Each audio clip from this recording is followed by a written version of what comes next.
Excellent. An ale for me. And for my officers. In fact, ales for everyone. 10 Backwards! Rick and Wick! And Will. Oh, yes. Hello, welcome to another episode of 10 Backward, the Star Trek podcast from the UK. My name's Rick, and I am hosting alongside my colleagues Will. All right. Rick. Guten Tag. And Gemma. Hello. Today we are continuing our celebration into the 30th anniversary of The Next Generation by talking about all good things. We've previously talked about Encounter at Farpoint. This seemed like a pretty natural follow-up. Yeah. We mean all good things, the episode. We're not literally going to discuss all the good things in the world. Yeah, we could. Contentious area. Yeah, indeed. Yeah. Yeah.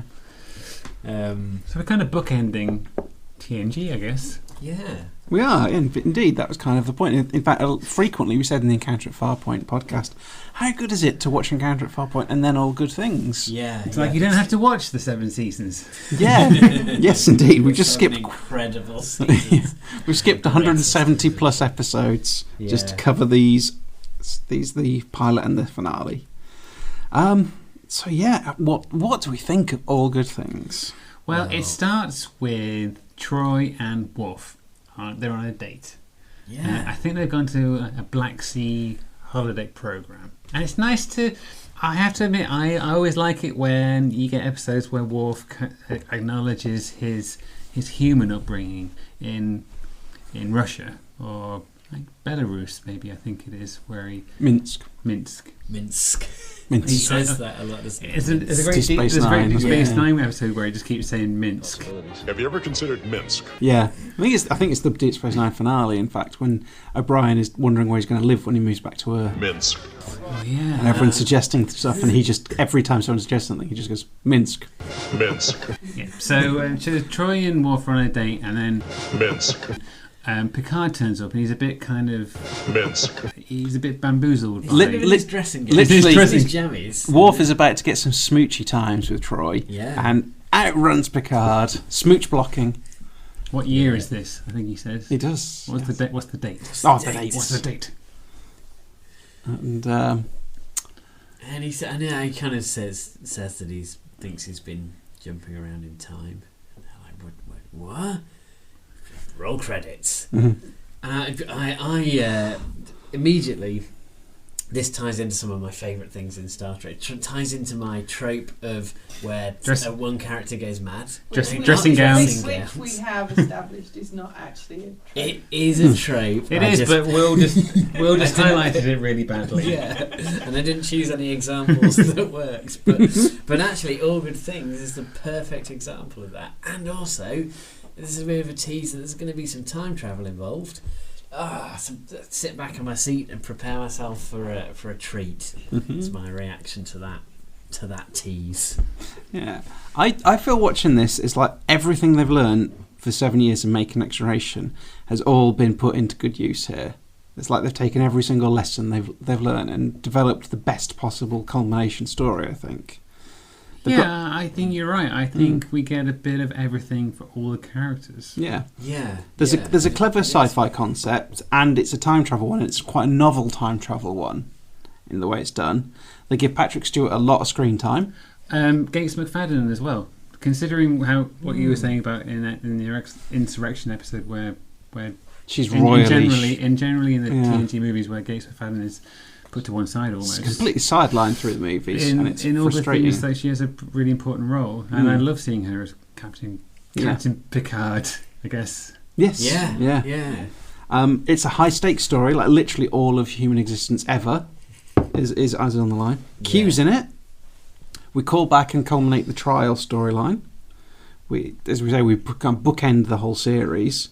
We throw in a massive nostalgia fix by revisiting the pilot, the premiere episode. And then we throw in that awesome thing of, like, let's look at a possible future. We have different uniforms, ships, and all the... What happens to these guys in 25 years? Don't forget there's a little bit of a space battle in the mix, which we very rarely see in Next Gen. And it's a space battle with a bit of a twist, because because it's shot from a different angle than from what we usually see. I guess we'll talk about more of that. When we get to and it, but I love, arguably it's great. I love it. There's maybe one of the biggest characterisation steps for Picard by the end in terms of his connection with his crew, which we'll also touch on. And it's a massive step, but it's subtle and it's delivered with some class and poise.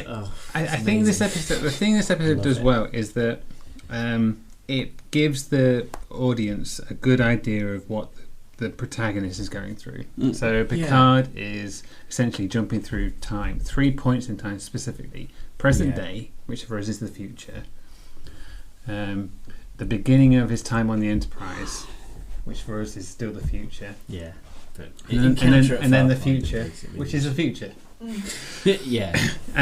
But I think it does those really well. It like he'll be talking about something and then it will just cut and it'll be in another scene. I really like the stuff.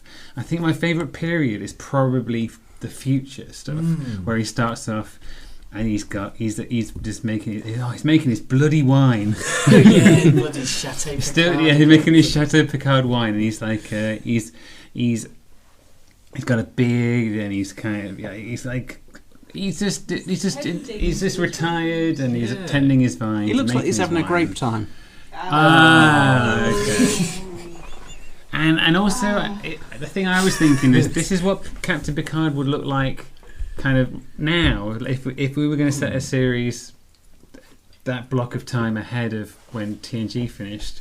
This would be the Picard we would be seeing, kind of a retired Picard. I'm going to say, in fairness, 25 years Patrick Stewart manages to look a lot better than his aged Picard version in this. So I like the stuff. I really like the stuff with him and Geordie on in his vineyard, and I think it's a really good thing where Picard is clearly troubled by visions at this point. But they just decide let's go and see Data. That there's no point where Picard's character. Well, no, in this time frame anyway. There's no point where someone just thinks he's mad or something, even though he's got Irumodic syndrome. So he's been diagnosed with Irumodic syndrome, but it's like it's kind of an early stage of that syndrome. But I really like that the characters don't. They kind of all have an element of doubt, but they want to go along with it. And if you care about someone, you would. Like Beverly says, is Jean-Luc Picard if he wants to go on one last mission? And they're all up for it, which is great. My thoughts on the future is actually it's kind of a bleak future in a way, though. Everyone's not friends anymore. The crew's scattered, friendships are broken, the Romulans are basically gone, tensions with the Klingons are high, and we're at the point where the Enterprise has been retrofitted a massive phaser cannon. We're on a sort of a bit of a war footing. This is like the after TNG, things start to take a black turn. In alternate realities, the Klingons do seem to be warlike. I kind of feel like the message there is after everyone sort of breaks up and goes their separate ways, things go pretty bad for the whole galaxy. If this crew ever breaks up, we're all fucked. That's it. So give us 4 movies. Is there a pattern in these shifts? Is it like present, future, past, present, future? It seems that way at first, but then towards the end, I think it becomes a lot more randomised. I think towards the end, depending on dramatic necessity. The ones where he goes back to the past and is acting weird, the ones I found almost the most dramatic because he's just being weird. Like he's it's very. I'm different. Like, is this? Are they going to remember this? Are they going to remember him being weird and doing red alert and stuff? It's very different sort of challenge, isn't it? When he goes to the past, he has to convince people that don't know him to follow him, whereas in the future he has to convince people who do know him but think he might have lost his mind to follow him. So it's very interesting. And the present day is the time frame he's in the least. But that's when everyone's like, okay, that's cool, everything's cool, let's go with you, whatever you're doing. I like that in the future Geordie's a little bit fat. He's put on some weight. It's all that good cooking that he gets. But he's not. They didn't go overboard. They didn't make him like massive. He didn't look like Scotty in Star Trek 5. What are you eating, Geordie? You need to lose some weight. But he has regular. Does he have implants? Yes. Ocular implants, yeah. Which we then see that in the movies. And he's also married to someone called Leah. Leah Brahms. Is that actually Leah Brahms? It's not clear. It's implied, and originally, in the first drafts, they were going to have him married to Aquiel. And then someone pointed out, who the fuck wants to bring that episode back up? Let's just put that aside. Right. Aquiel's a funny one. Every now and again, I kind of think, Aquiel can't be that bad. And I love all of Star Trek, so I'm going to give it a rewatch and see that it's actually pretty okay. Maybe there's it isn't. Maybe there's a cutscene where Picard goes, the real Leah Brahms was pretty cool that you married the hologram of Leah Brahms.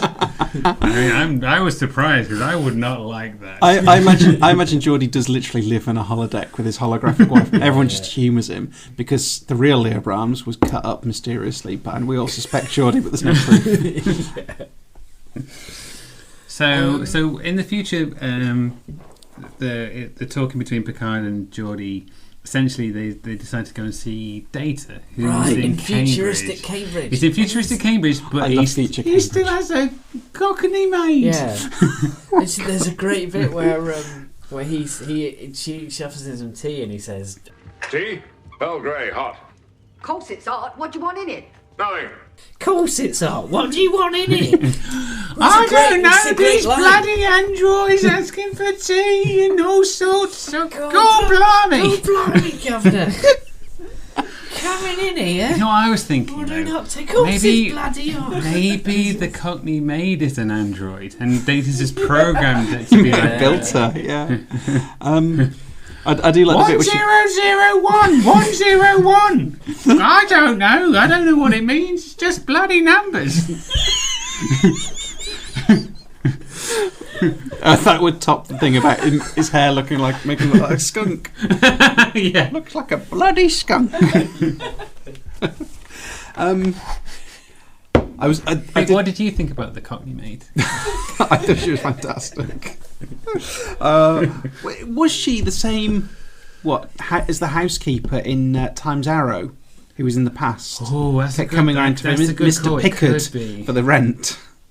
I don't know, but that's a good call. It could be. We have to look into that. Yeah. I also I did watch this with the commentary on the other day. Commentary by Brandon Braga and Ron Moore, and they did comment that the Cambridge scene where they had Data's office filled with cats was actually purely to piss off Brent Spiner because he hated cats.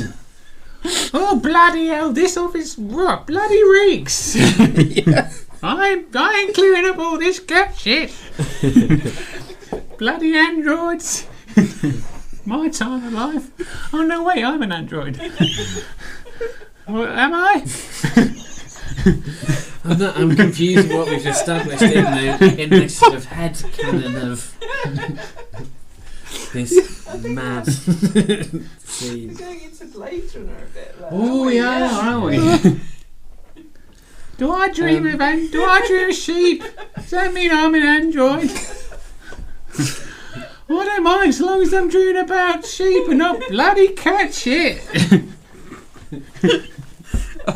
Right, we'll save it for the podcast where Rick just pretends he's a cock and the android is confused about its identity. It's my showreel. It's my showreel. Female cockney android. You know what? I would do it if I could be if it could be in the next Blade Runner film. Is that? I'd do it. That's a bizarre demand. No. I mean, if they were like, right, what do we need in the sequel? I think that's pretty far down their list of necessary characters. Isn't it? You'd be surprised. It's a weird world where Blade Runner. The Blade Runner world is anyway. Beautifully off topic a bit, but yeah. So future Cambridge. So they basically they contact Admiral Riker, don't they? Yeah. Well, about Admiral Riker, I'm gonna say that I think that the old people makeup looks really good in this. Yeah, apart from Admiral Riker, I think Dr. Crusher. Sorry, Captain Picard. Crusher. Yeah, she's aged. She's aged with makeup well. Most of the characters, but with Jonathan Frakes, it's maybe just a bit too much. Possibly. But I still like the character. It's good to see him as an admiral and everything. Yeah. And so they're kind of on board with the idea of heading out to investigate. There's a time frame where they detect an anomaly. Is it the present day? The present day, the anomaly shows up in the past and the present, but not in the future. Okay, so where does it show up first? Which is the one? Which is Is the it in time frame where? Because don't they say that some Romulan ships are on their way to investigate a Romulan ships are on the way in the present. In the past, I don't. No, yes, it's in the present. The Romulans are sending some warbirds into the neutral zone. Yeah, because they see Tomahawk. So that's the first one, isn't it? Yeah, that's the first time that they hear about a thing that might be prompting something. Yeah, that's it. I like in the when we go back into the I like the touch that Tasha Yar is back. I think playing Tasha Yar. Not her time displaced daughter or something. No, time displaced time. I don't even know. Yeah, I don't even know. And I like that they brought back the old style uniforms. And I think they did a cracking job with the look and the feel. The look and the feel of TNG evolved quite clearly, and obviously Series 1 is a very early example, and things moved on quite considerably by this time. So it's kind of like they then revisit. They put that back, all the bridge bits. They do the uniforms, but they still have the polished cinematography feel of the later series. Yeah. So it's kind of a little bit weird. It doesn't disrupt or take me out of the episode, but I was noticing it. This thing, it's kind of crazy. But yeah, I particularly from watching Encounter at Farpoint and then watching All Good Things recently. You really noticed it then. But I think they did a cracking job getting. They put the bridge back how it was, more or less. Brought out the old uniforms, put the sculptures back in the briefing room.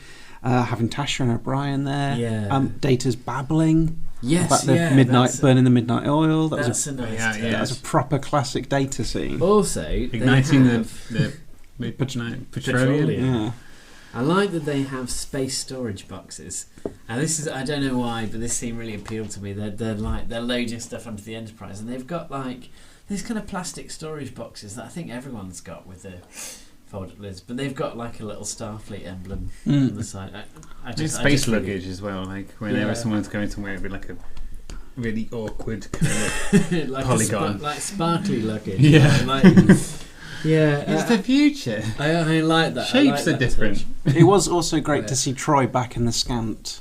Yeah, with the big hair and the go-go boots. Yeah, was, I like that they she was one of the best things about Encounter at Farpoint, I think. And they did retain that she was very key to Picard as well in that point. She was she had a much more active role, which was good. Yeah, she gets a lot of scenes because she has to challenge him on how he's acting really nutty. But then they killed her off in the future timeline, so I guess they had to sort of up her quotient a little bit. I wonder if that was just because they had to do her hair a certain way, and they were like, "We haven't got any more time to change her hair. Let's just." I think it was more. Her budget is $100,000 per season. This is going to take a huge. I think it was probably more about the Riker Worf dynamic they wanted to do. I think it does a really good job, considering it jumps around a lot. I think it does. I never felt particularly kind of lost with the story. No, it's always you're very clear on where you are at any given point. It's very well done without spelling it out in a patronising fashion. I thought the transitions were really nicely done. Each time there's a little element of Picard is start to move in a certain way, and then he ends up stumbling over or something. And there's a part of me always thinks that Q deliberately did that to just embarrass him a little bit, because that just seems like something Q would do. It's like he's about to stand up, go now. So he stumbles forward in that timeline and falls on his face. I think it works as well. It just kind of has that kind of there's that boundary, that there's that kind of like dissonance between moving between time frames where you're just at the point where you're about to do something important, and then you move to the next one. And you're like, come on, almost like a game. Because this is Q, and he will be trying to be as infuriating as possible. Yes, I suppose. Yeah, we find that out. It's around the midpoint of the episode, I think, where Q comes in, or maybe. Like I think actually, finding himself in the trial was literally when it was done as 2 episodes. That was the cliffhanger point. It's almost like a game, almost like a computer game, where once you move from one time frame, you have to remember what you learned from that time frame for the next time you go back to that time frame, and what you've learned from the time frames you go into. Yeah. And the other time, it's very much like a game almost, which I hadn't really kind of realised until just now. So what do you guys think of the Pasteur of the ship? Oh, I liked that. It was nice to see the spherical. Cool. I like the spherical kind of front bit. I thought it was cool. It was kind of a throwback to the older style ships that not maybe entirely canon established, but generally accepted as prior to TOS as the Daedalus class. It's just a fun, but it's it just makes nice sense. to see a new. It's a hospital ship. I think it actually makes sense because that's a huge amount of deck space and stuff they can devote to wards and labs and stuff. So, yeah. I liked it. I think it's great having Beverly Crusher as Beverly Picard. It totally follows on from Beverly's the way they worked with Beverly on taking command of the Enterprise in Descent, and her generally sort of stepping up and kicking ass a little bit more as the series has progressed. Yeah. So I totally think she'd have gone for it. She's pretty strong and effective as a captain. Like you don't get the sense that character doesn't fit the captain role at all. And they have great chemistry as well. Like her and you can definitely buy that they could definitely come across as like a couple that are that classic kind of divorced couple who still care for each other. And I really like the idea that they've got together and it hasn't worked out. I like that because it takes the fan expectation and tips on its ear a little bit, and I like that. And I don't know, it makes Beverly Crusher a stronger character for it. That I don't know that they've gone through this divorce, but obviously she's doing okay. She's a captain. Yeah. She stands up to him as well, like when he's when the ship's going to be doing stuff that's dangerous. Which he holds him out and says, "You don't ever question me on the bridge of my own ship. You wouldn't have tolerated that on the Enterprise, and I'm not going to tolerate it here." That's great. Yeah, damn right. Tell that fucker to mind his manners. Nutty old man. And I think Patrick Stewart's performance as a crazy old Picard is great. Yeah, he doesn't overdo it. He comes close to overdoing it. But I am travelling in time. He's just an irascible old man, isn't he? But he does that very well. Like I mean, that being his Shakespearean training is great training for Star Trek. Oh yeah. Anyway, clearly Star Trek is the best. Yeah. But I agree. Like Patrick Stewart is great in this. He does irascible old man very well. When the tachyon pulse used, when the Pasteur used the tachyon pulse, then we, everything started. We set everything in motion. It's like the chicken and the egg. Will, the chicken and the egg. Yeah. I mean, it's a heavy episode for him because he's pretty much on screen 100% of the time. Yeah. I bet he loved that. I bet he loved it. By all accounts, he's quite grumpy and tired. He was grumpy and tired when we met him, I remember. Yes. And ill. We met him at it was like an big old autograph collecting event, Collectomania, if you will, in Milton Keynes. And he had a cold, and he was quite grumpy. But it was amazing to meet him. Get his autograph. If I had a cold, and it was a cold day, and if I had to meet about 1,000 nerds, I may well be a little bit grumpy. But yeah, he was very much like grumpy old Picard. But he didn't come up to him and go, I'm travelling in time. I'm going to go back to one of these things in 1987. Oh God. Yeah. So yeah, Q shows up, and then suddenly the full stakes of the episode are revealed, and we find out that the very evolution of humanity is at stake here. And that's pretty cool. We suddenly find out that everything's a lot bigger than we thought it was. And it's a kindness, I would say. It's a kindness by Q, actually. I think when it totally is, yeah. Yeah, and Q comes off a lot warmer than he does in... he says at the end, the helping hand was my idea. So he wants them to pass this. He's over the 7 years of Next Gen, he's come to see the goodness and potential in humanity through Picard. And I actually love that bit when they're in the briefing and Data's like, Q's relationship with you is like that of a master towards a beloved pet. But it Just is. the look That's on a him. very good analogy. Oh, it's brilliant. It's just him saying it out loud and the looks on faces. There's a great line from Worf in the Encounter at Farpoint timeline where Picard starts going on about Q and Worf just goes, What is a Q? It's a letter of the alphabet as far as I know. "What the fuck is a Q?" It's a letter of the alphabet. As I was like, yeah, Tasha says that. Yeah.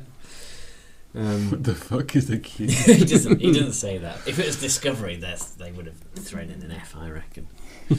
And yeah, then things kind of escalate from there. Like it's the Picard starts jumping faster and faster between the time periods, and actually, I kind of found myself thinking that as the episode reaches its climax, it's as if Picard can control his time jumping. Like he learns a key piece of information from one timeline, and then suddenly he's in the next timeline.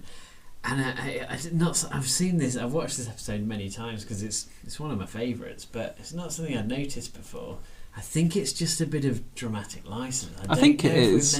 I mean, you could technobabble it out that the proximity to the anti-time anomaly is probably increasing it, or just Q is doing it because he knows he needs to be moving about quicker. Yeah. So, it's easily like head-cannoned away, isn't it? Yeah, but whenever it is, it's not it works. No, it ups the dramatic pace. Yeah. The first half is very much the mystery of what's going on. Once you realise it's a Q thing, and you get into sort of the solving the anti-time anomaly, and the dramatic pace really picks up, and it's like bam, bam, bam across timelines, and it's like what timeline is it where they actually cause the phenomenon? Is it the future one? Is that one where they? Isn't it all of them? Three, because it's a tachyon pulse in the same place at the same time. No, three different time periods. But there are two timelines where it's already appearing. Is that just because of the time they're in? But that's because it's created. So it's created in the future. It starts in the future, but it's anti-time, so it grows backwards. But in both the other timelines, they use a tachyon pulse to scan it, and the tachyon pulse in the same place is what creates it. Right. But it's the chicken and the egg. The tachyon pulse happens because it's been created, but the tachyon pulse creates it, and that's the paradox, and that's the big thing that Picard's mind has to see for Q to basically pass the test. Okay. To say they've passed the test, kind of thing. It's a bit sort of techno-babbly and sciencey, but I like the idea of anti-time, and I like when I first saw it, I hadn't the reveal that it's the reason it's bigger in the past than it is. I read it because it's growing backward into. I was like, mind blown. Yeah, I read an article this year in 14 Times where some scientists think that with the Big Bang created our universe where time moves forward, and another universe where time goes backwards. It's kind of like they visit that idea in Red Dwarf. In the episode Backwards. Where's Nodnol?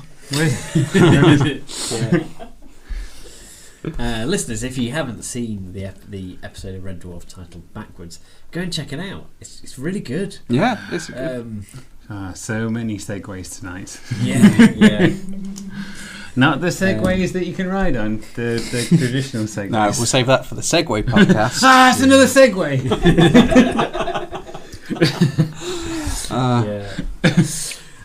The Segway podcast isn't great because the microphone lead keeps getting caught as we ride around.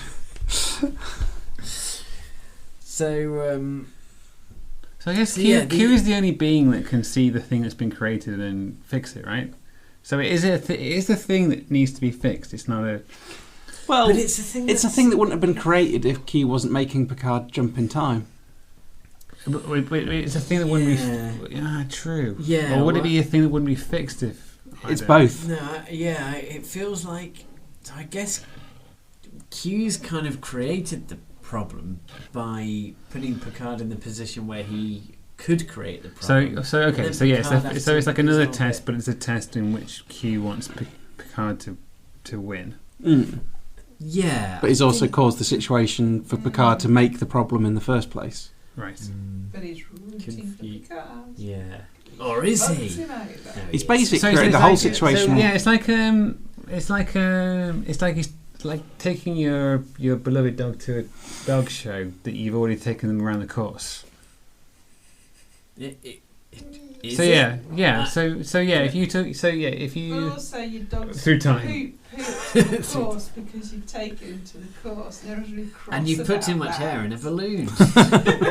But if Picard is a beloved pet, then it is the analogy that say Rick's dog Arlo, like Rick could take Arlo to. Arlo is a dog. Yeah. You said that with Rick's dog Arlo. Yeah. Okay. Yeah. Good point. Like, Rick could take Arlo around a familiar course, so that Arlo knows the actual course better, can solve the course, right? Yeah. Save it for the dog training podcast. But yeah, but I think it's like Q can take Picard through time, whereas Rick can only take Arlo to a course. to the I dog. can only take it through space. But I think what works in All Good Things is that this kind of paradox, kind of time travel stuff actually it starts to crumble a bit under scrutiny. It doesn't. I think there are elements of it that don't 100% make sense, but the episode. But it uses that as a way to focus on the characters, and that's the important thing. It's I like think that's a good point. that's what really works about it. Yeah. So, as a person who hasn't seen this episode in a long What? time, In a long time. Yeah. in a long time, Yeah, I okay. haven't Not ever. seen it. Okay. I haven't seen it in a long time. So, the setup is that Picard is being taken through time. Why? Because Q Wants is to a- give him a chance to solve the mystery. But also, Q the is mystery is the anti-time anomaly that wipes out humanity. which Q set up through taking it through time. Q, Oh, okay. Q is So I made him thought- both cause I and thought- solve I thought the so, problem. So the idea that they were going to get wiped out was some sort of judgment on them, which No, would be a it- reflection on. It essentially is, because if he can't solve it, then they get wiped out. So the judgment is, okay, we think humanity's not... That's harsh because Yeah. humanity didn't create that. That was Q. The thing is, we don't think humanity's worth it. We think they should be wiped out unless they can solve this paradox. Right. And so they put Picard through the paradox thing of both being sent through time to cure the problem, but by causing it, and because he works it out, he can stop it, bam, save humanity.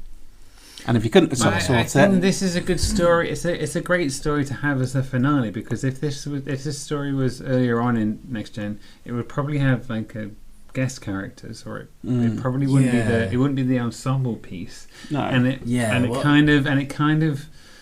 It's a great story to have in terms of having your main cast be in it and have enough time to do stuff in it. Yeah, I think it's a great story to have in terms of having of a finale. In the future, Deanna Troi is dead. Like she's been. There's like a. Do we know why? Do you know how she died? We don't. No, there was originally a bit in the script where we'd have a cameo from Laxwana Troi, who would actually be informing some characters of Deanna's death. But then they rewrote it and made it that Deanna's death had happened sometime previously. But I do think this is one of those things that they wanted to, because they've been pushing this Troi Worf romance, they wanted to address the Troi Riker thing, and then the Worf Riker thing. So I think that was kind of a thing to work towards. And they did that bit in Nice. parallels, didn't they? Like the is it parallels where Worf talks to Data and about his relationship? Yeah, because he finds himself in an alternate universe where he's married to Troi. And he asks Data, and Data kind of informs him that he asked Riker's permission to court Troi. And Data's not exactly sure when Worf and Troi first had sex. Yeah, and actually, Worf does talk says. about asking Riker's permission. In the He wants to pre-credit discuss tease. Commander Riker, yeah. which is nice, which is a nice detail, and I really like the I do not Some want to real- hurt his feelings. I love that. Yeah. I thought it was very sweet. And there's some great like economic storytelling in the future scenes where there's just a scene where the characters are around a table in 10 Forward, and they're talking about Troy, and they're talking about how Worf and Riker have they don't talk anymore because of this thing with Troy, and it's a short scene. You don't get a lot of lines, but there's some emotional weight to it. And Worf's so poor it's old great. Worf, right? Being a shitty look Yeah. with women he loves. God, Yeah. a lot of women he loves end up dead. All of them do, so far. Well, the ones we've seen. I suppose you could say that about anyone, generally. Well, Yeah, but true. but when the Grim Reaper kind of shuffles off your loved one, you can accept it. But when it's through some kind of awful, when time assassinates you, that's fine. But when it's through some kind of awful kind of contrivance of circumstance, it's hard to deal with. Yeah, poor old Worf. There's a brilliant scene which we've touched on, where so the Pasteur is under attack by Klingons because there's Klingon hostilities in the future, and like the shields go down. It looks like the Pasteur's going to be destroyed. Another ship comes out of warp. It's only the flipping Enterprise. It turns out right early on, Riker was like, "No, I'm not going to help you, Picard. You're nutcase. I can't do it." It turns out he's changed his mind. But get this: the Enterprise has got 3 warp nacelles, not just 2. It's got 3, And a big ass phaser cannon. It looks incredible, and instead of usually when we see space battles in Next Gen, we see ships facing off against each Always other on the a same horizontal plane, yeah. This time, the Enterprise comes up from underneath, like vertically comes up underneath a Klingon ship and fires up through it. Oh my god, That's pretty cool. I've got a boner even.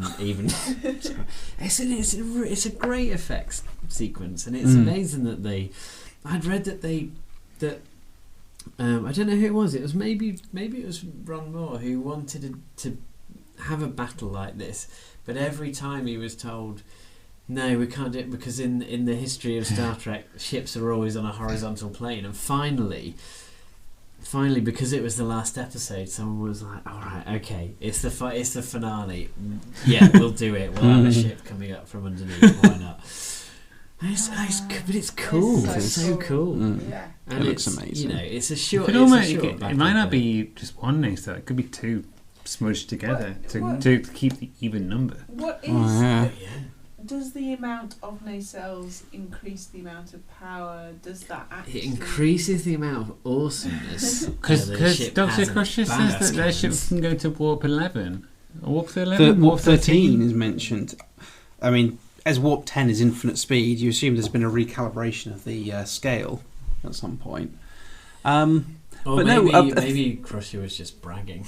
A third nacelle doesn't really mean that it's... I don't know, because you look back at the ship like the Stargazer, which had 4 warp nacelles, yet Picard says to Scotty and Relics, the Stargazer was underpowered and always on the verge of shaking herself apart. Oh. So 4 nacelles doesn't seem to be that big an advantage. No.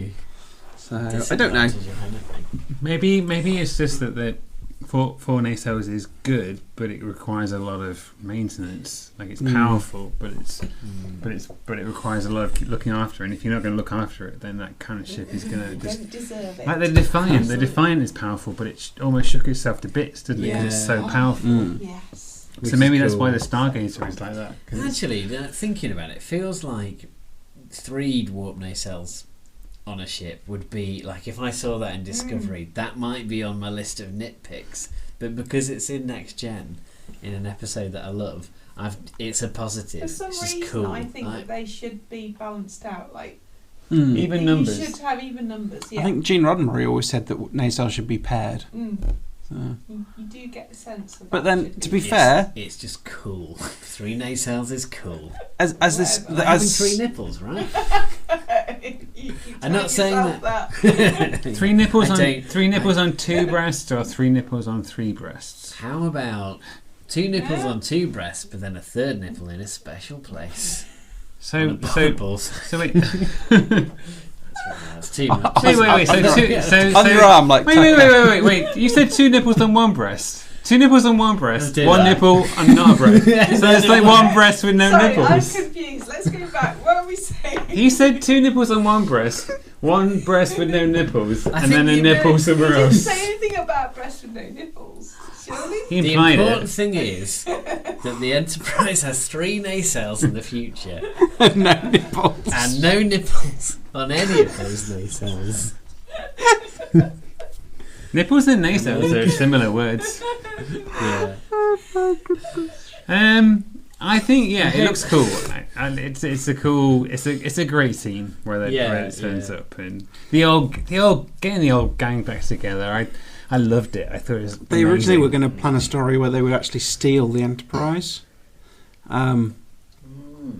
Anytime they got, Star Trek anytime 3.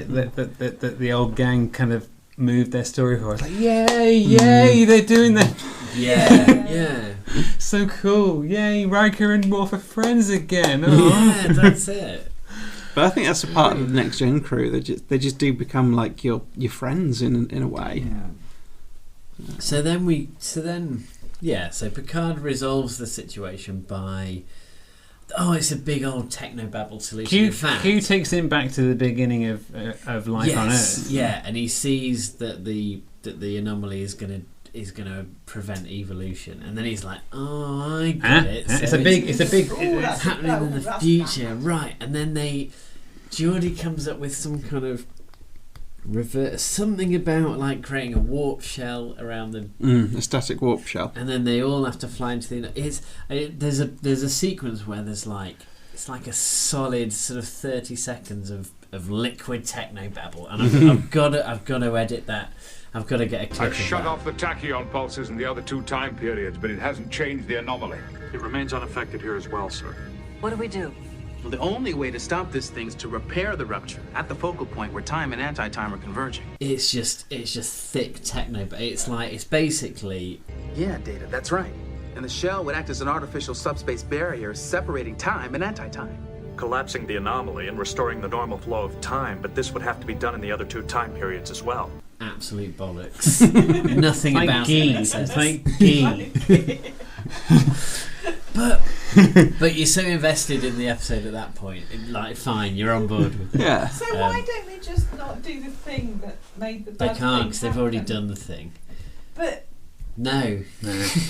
Events They- events in one timeline don't affect things in the other, That- even yeah. though the whole premise of it is but that it surely does only because of the one creation of person the needs anomaly. to not do it, and then it wouldn't create The anomaly. important thing is that they resolve it with a warp with a warp. And The once- warp once- bubble is once he's always- active- always the warp bubble. Once he's activated the tachyon beam, he's not going back in time in that time frame, so he can't stop it. It's done. Right. He's Yeah. although So he's you can only time go back traveling. in time once.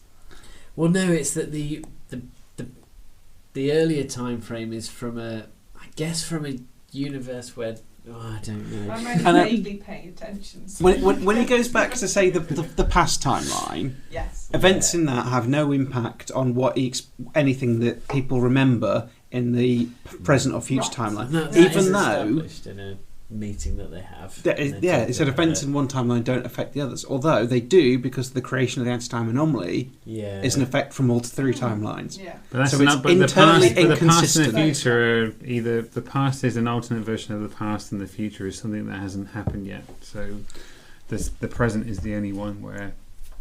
It's inconsistent, Right. but I don't It's care actually because it's a lot of fun. Maybe Q is fannying about. With I think he the was. timeline, It's and that's why. There's Let's definite just fannying say about. Fannying about Yeah. once again. Yeah, Um, gods do and fanny They do about. fanny about lots, yeah. So we get. I'm gonna be a swan. I'm a swan. Woohoo! I'm gonna create something from my head.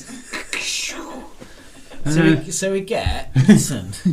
We get a really cool effect shot where we see 3 Enterprises on screen at once, and we actually That's get. your favourite thing ever. I love it, and we actually see a shot. I really like that they cut to a shot, like a point of view shot from each different bridge. So we see the point of view of the different Enterprises 3 different times.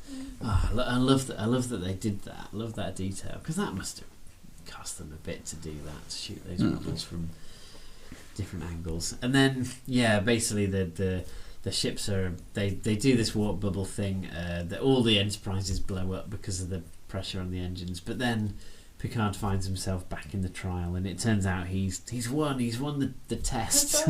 He saved everything. And there's a nice speech from Q where he says it's like, it's not just another spatial anomaly. It was about expanding your mind. And understanding the limits beyond your own normal understanding. It's cool. It wait. is cool, but basically Q's fucked up, and he's set a sequence of events, and then he's miraculously got everyone else to fix it for him, and he's like, my plan was. That does seem like a very Q thing to happen. It is a bit like we're going to grant humanity continued existence because you can conceive of the chicken and the egg paradox, which actually we can conceive of now. So but then if it would be kind of rubbish television if they invented a paradox we couldn't understand. So.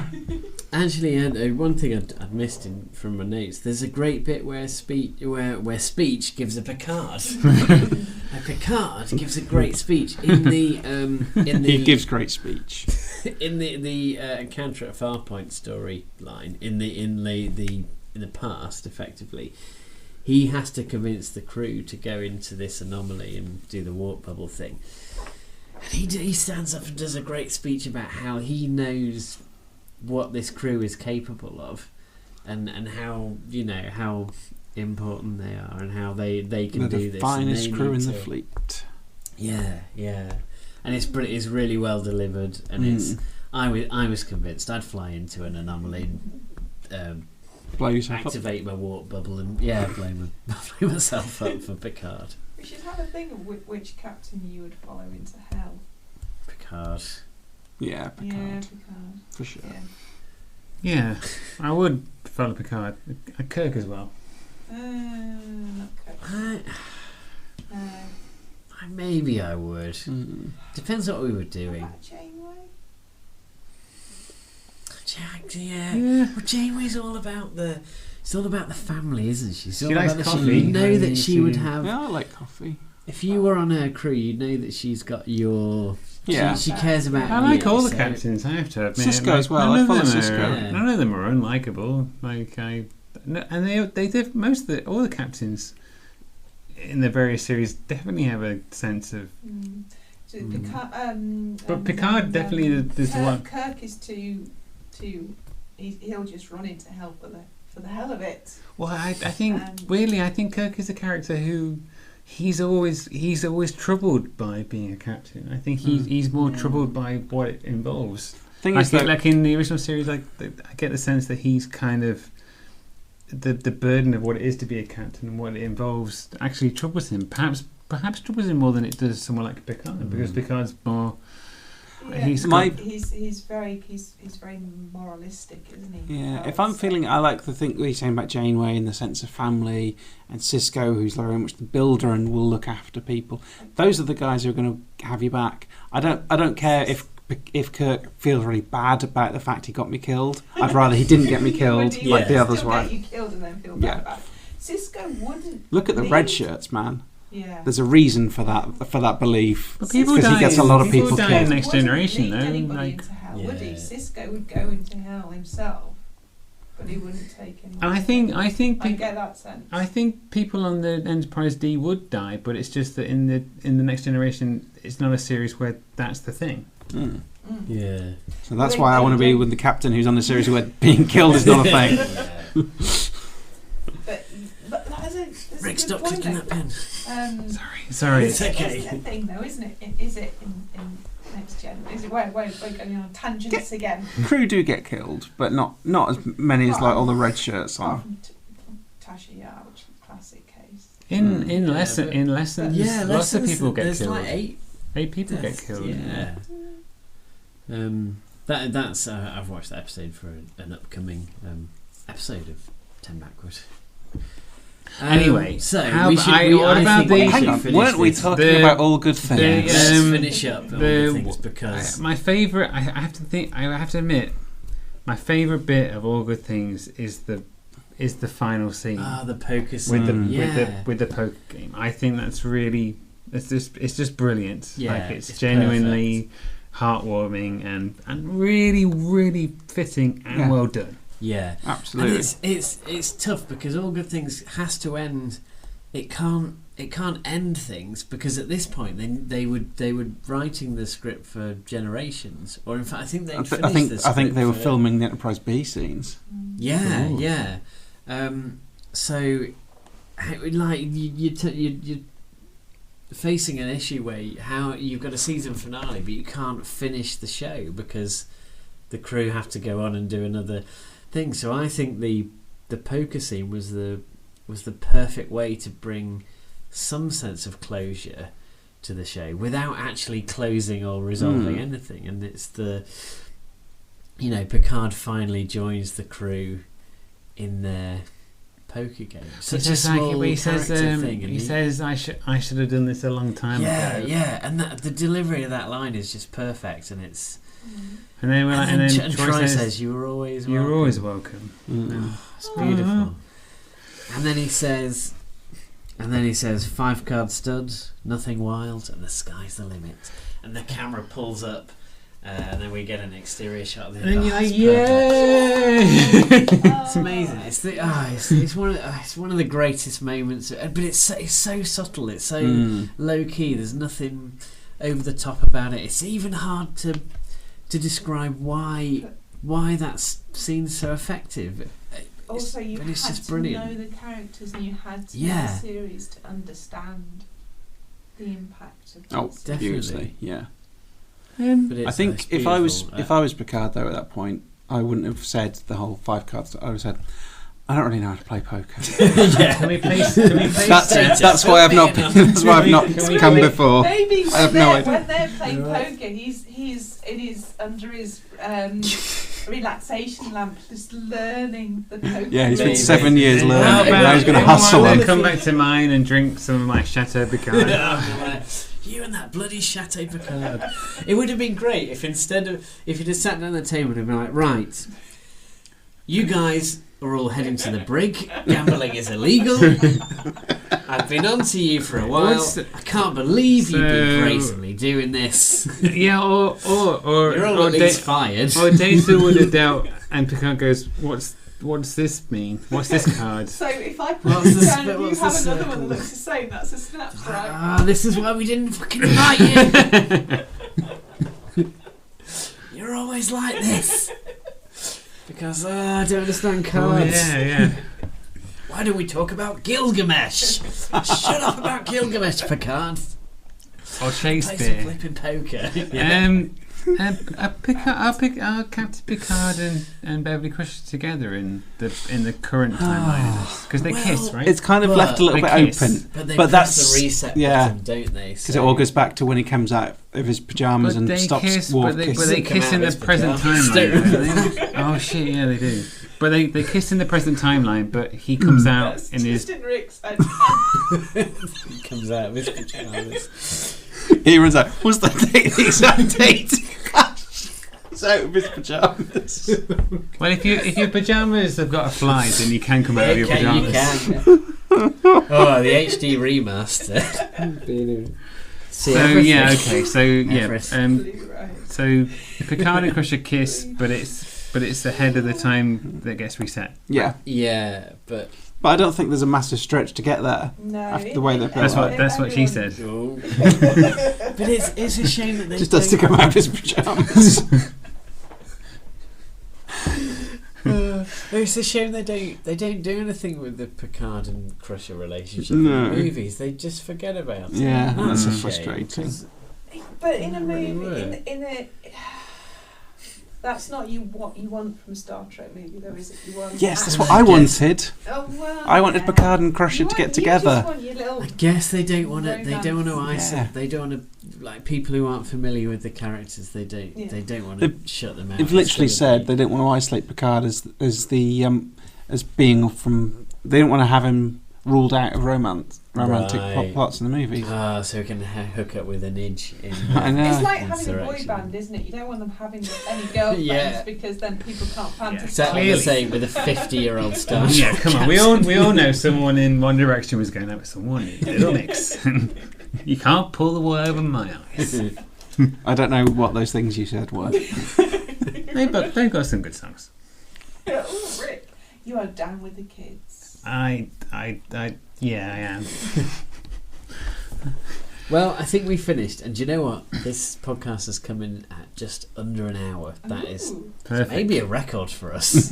So, yeah, I'm going to go ahead and say I think All Good Things is the best finale of a Star Trek series. Yeah, Yes. yeah. See, I've heard Will say it is the best finale of any series ever in yeah. the history of I'm television. pretty drunk, so I'm going to say it's the best thing that Ever. humans have ever done or ever will do. You know what? I it is think you're great. right. I can't think. It's all right. Yeah. I do think I it's can't perfect think of another- for the way the series went. Yeah. To ending like that, it's spot It's on. beautiful. Considering also that they were writing.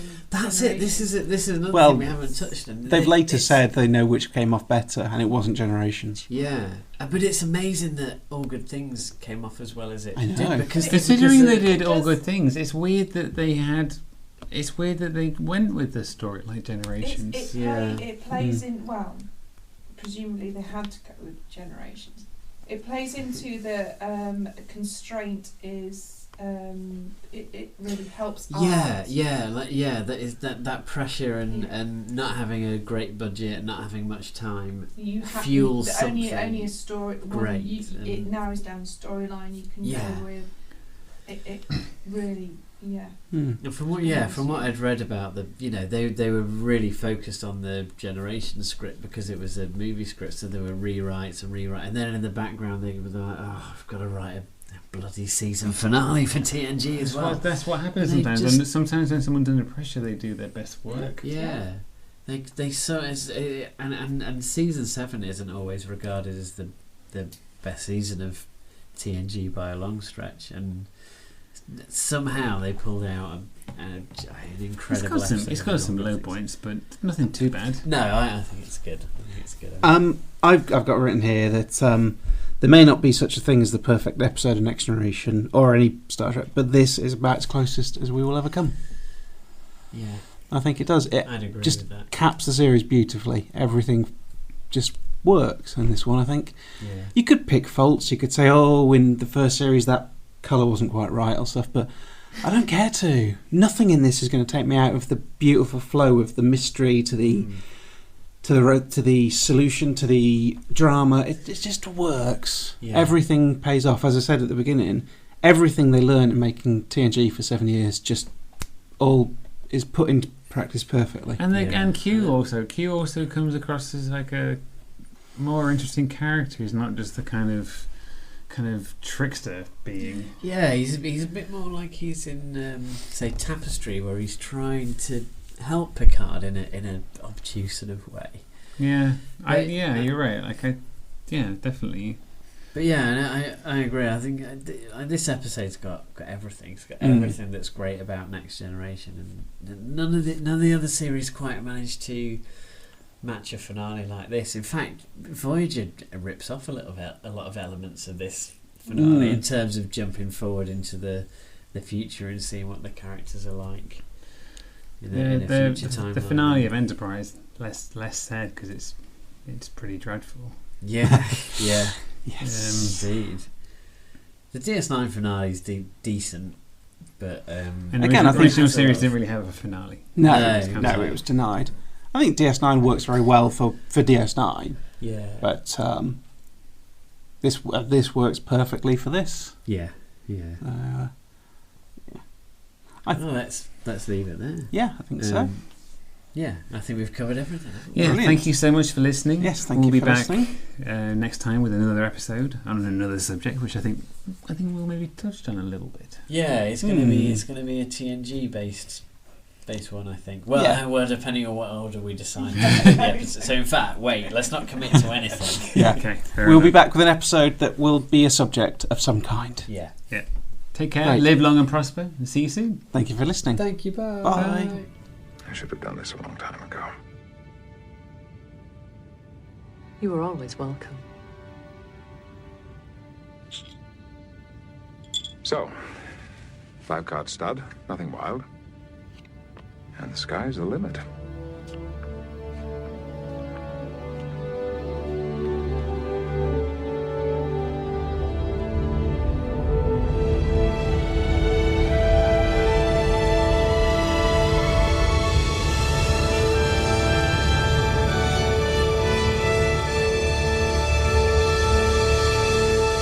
Thank you so much for listening to our podcast. If you want to get in touch with us, our website is www.lowerdecksradio.co.uk. You can reach us on the Twitters at 10Backward, 10 being the numbers 10 and backward being the word backward. We're also on Facebook at facebook.com/10Backward podcast. And you can also email us at crew@lowerdecksradio.co.uk. On a personal, individual level, my Twitter is @nerdrick, and I believe you two also have Twitters. I do. Mine is @Will Turland. Mine is @Mr. Imhotep. MisterImhotep. So please do get in touch, give us any feedback or suggest new episode topics, anything like that. Let's make sure that history never forgets the name. 10 Backward? Daddy, don't you think you should rephrase that? 10 Backward. 10 Backward. I know you have your doubts about me, about each other, about the ship. All I can say is that, although we have only been together for a short time, I know that you are the finest crew in the fleet. And I would trust each of you with my life. So, I'm asking you for a leap of faith. And to trust me.